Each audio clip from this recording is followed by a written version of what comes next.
সাপ পাওয়ার। তো ওনার কাছ থেকে শুনতে চাচ্ছি আর কি কিছু কথা গুরুত্বপূর্ণ যেগুলা সাপ রিলেটেড, প্লাস হচ্ছে যে সাপের মানে কিভাবে বুঝবো আমরা যে এই জায়গাটিতে সাপ আছে, কিংবা সাপ দেখতে পাওয়ার পর আমাদের করণীয় কি।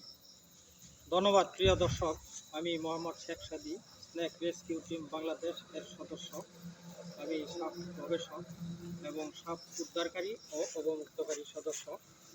তো আজকে নেত্রকোনা জেলার কেন্দ্র উপজেলার ৩ নং দলপা ইউনিয়নের বাগুন্দ গ্রামে একটি টেকনিক্যাল স্কুল অ্যান্ড কলেজ, ওই জায়গায় একটা টিউবওয়েলের পরিত্যক্ত স্থান, পাখার নিচে সাপ থাকার মতন এরকম আলামত ছিল। এখানে চেক করার জন্য আমাকে নিয়ে আসছে ওই গ্রামেরই কৃতি সন্তান জনাব হাজী মোহাম্মদ আবুল কাশেম সাহেব। ওনার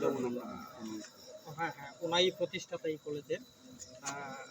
ওনা আমাকে ফোন করলে আমি আসি। তো ওই জায়গা চেক করছি, বেশ কয়েকজন বলছে সাপটা বেশ কয়েক জায়গায় পাওয়া গেছে। তো ওই টিউবওয়েলের পাখার নিচে সাপ পাওয়া যায় নাই, অনেক খোঁজাখুঁজি করছি, তবে থাকার মতো আলামত ছিল, হয়তো এখন নাই। ধন্যবাদ সকলকে।